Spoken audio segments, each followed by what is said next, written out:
She's back. I hope you guys enjoyed the last video. I actually enjoyed making that video. Yeah, I did go to YouTube and I did find out about some stuff about why comments that weren't approved were coming across my page, and to my horror, good old David G was back there slandering me again. So, yeah, instead of being able to move right into my series about the personal dangers that I endured the 60 days I was out, I am going to address Betty Boop. Betty Boop, is that what I named her? Oh, BettySue, piece of shit. RV, I'm going to let you guys know from day one to the day that I had that thing towed, what transpired. And I'm sorry, but I want you guys to know, so when he gets through again, and he will because he's an idiot, he has no class, and he tried to take advantage of an elderly person. Moi. Not like I can be taken advantage of, but he did a really good job because I am a very trusting person. Okay, let's get on with it.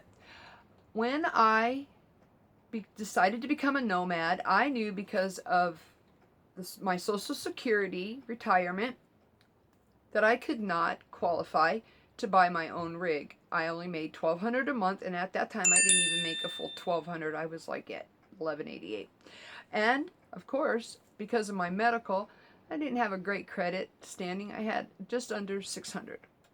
So with that being said, I put an ad on Craigslist in Las Vegas, and I was looking for an owner carry rent to own. Now, Tony and his wife were not the only ones who contacted me with rigs. I had 4 offers, within a few months of each other. The first offer was a man from California. I did not even answer him. I was still with my ex, and he told me straight out, I'm not interested in that lifestyle. And so I never even answered the guy. I had 2 other rigs come in before the BettySue.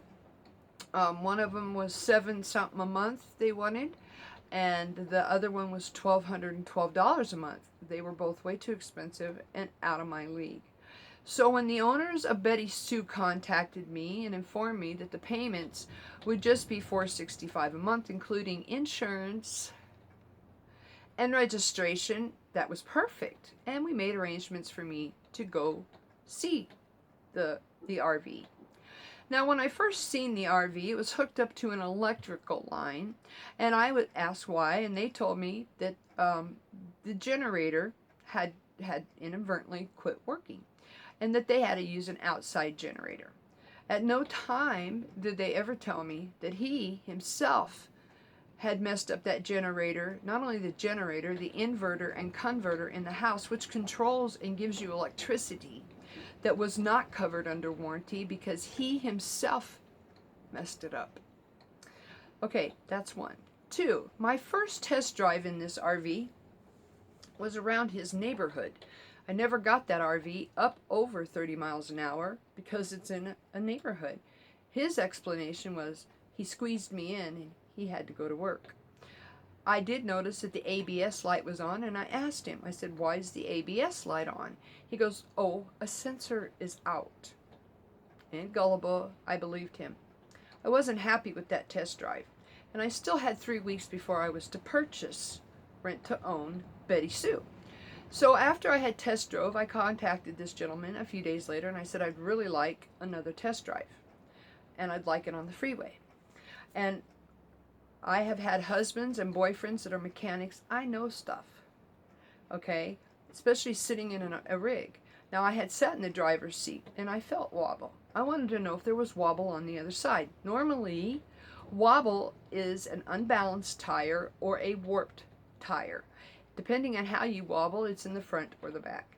Now, it being a dually, I really wasn't sure because I'd never test drove a dually. That being said, when I got there, he says, here's the keys, you can drive. I said, no, I want you to drive it on the freeway. So we're cruising down the freeway. He's doing about 75, bragging about this RV. And I said to him, do you feel that wobble? What wobble? I said, don't you feel that wobble? And I'm sitting in the seat like this.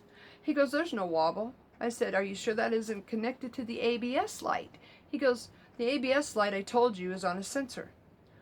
Okay, I took it and I ran with it.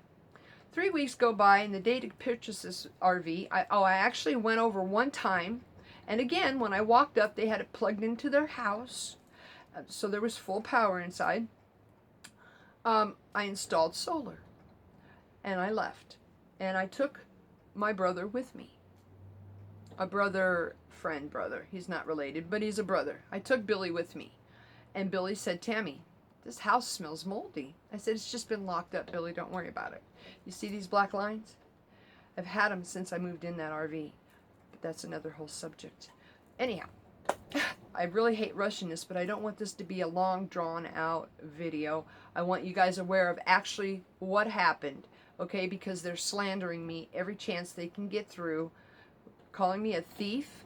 They're calling me a scam artist. They're calling me, they say I abandoned it. They say I stole it. I have paperwork. Not only do I have paperwork from these people that it is a rent to own, I have paperwork from every mechanic that's looked at this rig.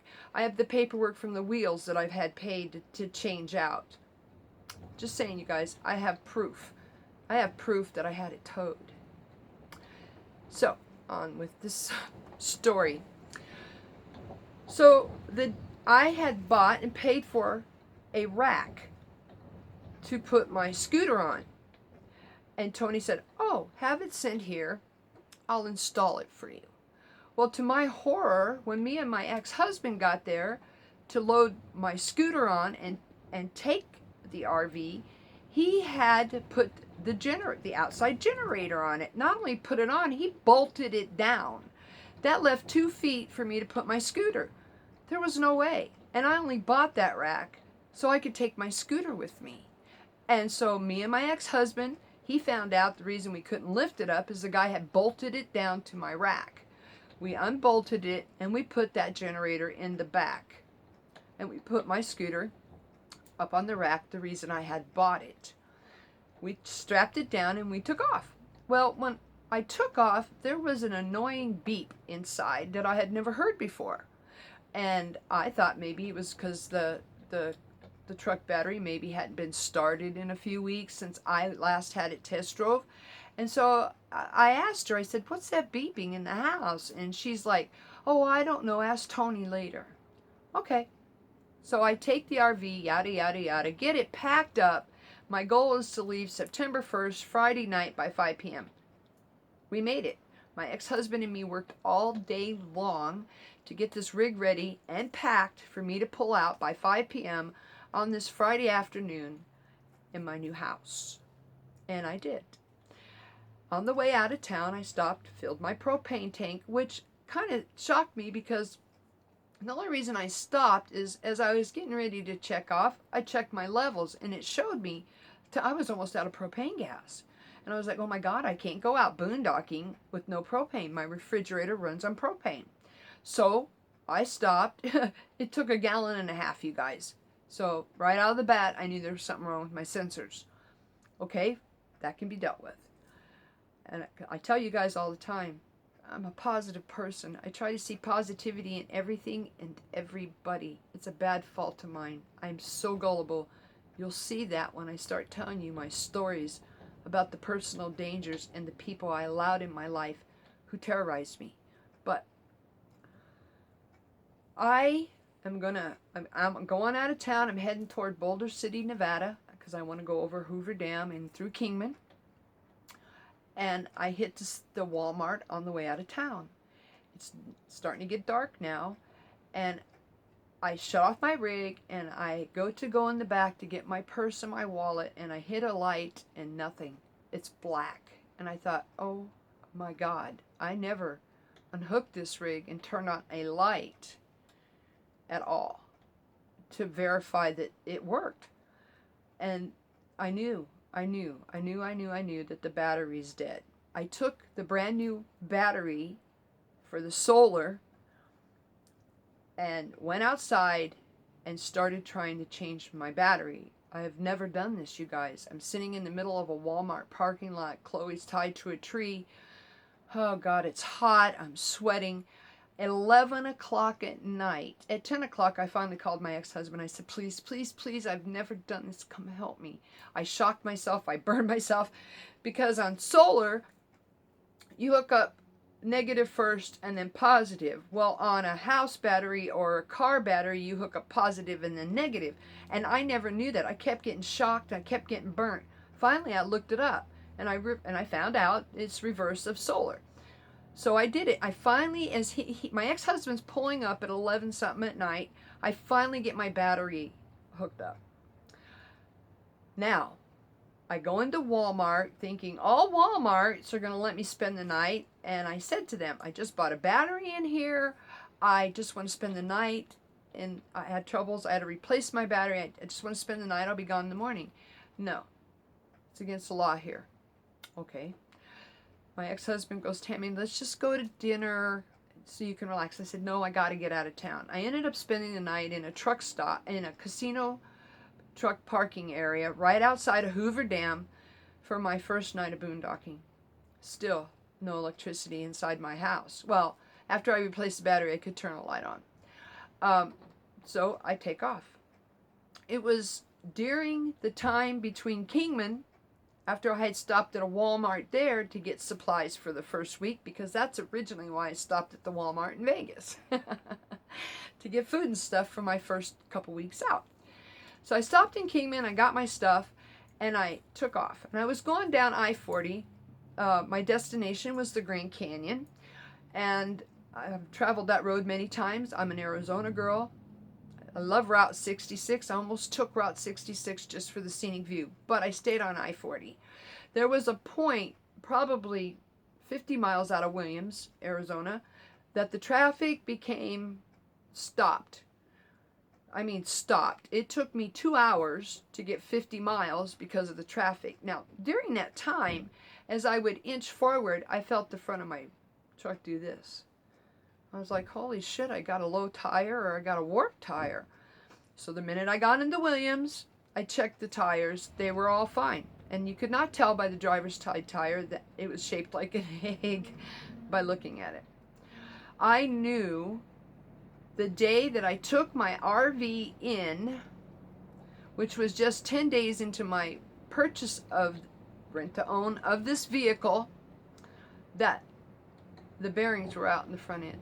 Now, let me go back to the night the battery went out. I just bought this rig, just pulled out with it, and the wife said to me, if you have any issues today, just call my husband, he'll help you through. So I took her advice when I was doing the battery. This man called me an effing idiot, because as a female, I didn't know how to change a battery. You guys, the minute he started calling me names over me just asking about the cables and how to attach them, I knew I had been taken. I knew it. I knew it. Because see, when they offered to pay the insurance, it covered them, not me. Not me, not my kids, not my investment, nothing within this RV. I could have paid on it for 5 years and ran it off a cliff. I would not have got a penny. And I couldn't insure it because we did an owner carry. The rig was legally still in their name. The only way that rig would ever not be my rig is if a payment wasn't made. Now, I have proof that I made payments up and into and including the day that I attempted, risking my own life, to get that RV back to them when it couldn't be drove anymore and I had it towed. I did not steal it. I did not abandon it. I had it towed. Now, what they did with it after I left is not my problem. And when I had that thing towed, I still had 2 days of rent paid on it for me. So I paid rent every month that I was supposed to, up until the time that I was returning it and it got towed. That's just how, it's God honest truth, and I have proof. The spare tire, when I was shown the rig, It was a brand new spare. He even commented, "It's a brand new spare, we just got it." So when I got to Cottonwood, I actually bounced all the way into Cottonwood, and I bounced it coming down Jerome Hill, an altitude of over 6,000 feet, 2 lanes winding. My side was the drop. God got me down that mountain. But the minute I got there, I went straight to Big O. I went to Big O in Flagstaff to replace the tire that had a cut mark. Needless to say, they knew my whereabouts in Flagstaff. After the tire got cut, it was just 2 days after I told them my whereabouts. I gave them the campground number and I gave them my campsite. It's 2 days later that my tire got cut. At that moment, I knew I would never again allow them to know my exact location. I don't trust them. I didn't trust them. I still don't trust them. So, I find out as soon as I get to Cottonwood, because I thought the tire they had put on the back, replacing the cut tire, had somehow thrown the front tire on the driver's side out of balance. I've seen it happen. So I pull into Big O. I said, "I need you to rebalance my front tire. The new tire I got at Big O in Flagstaff just replaced the back one. I think it threw a weight."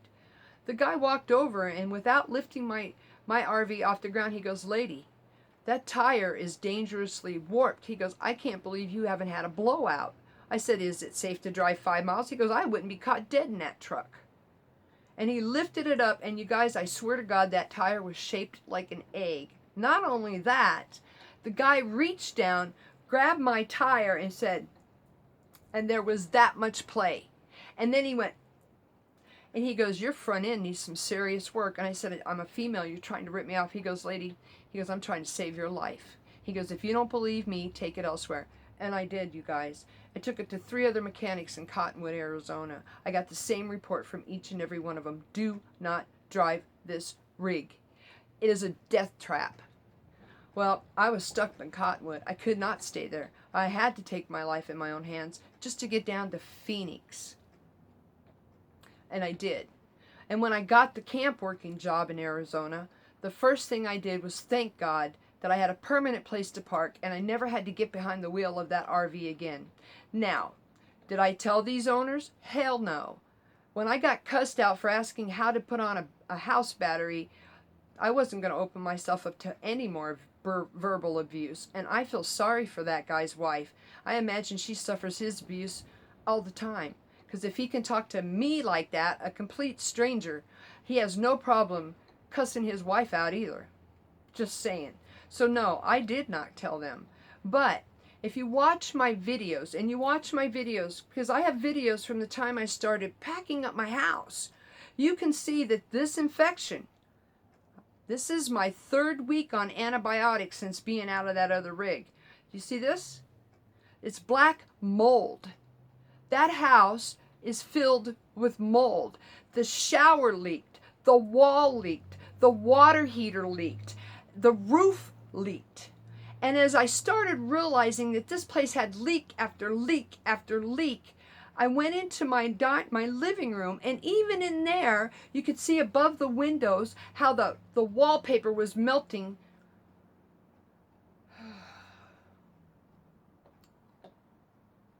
From the mold and the mildew.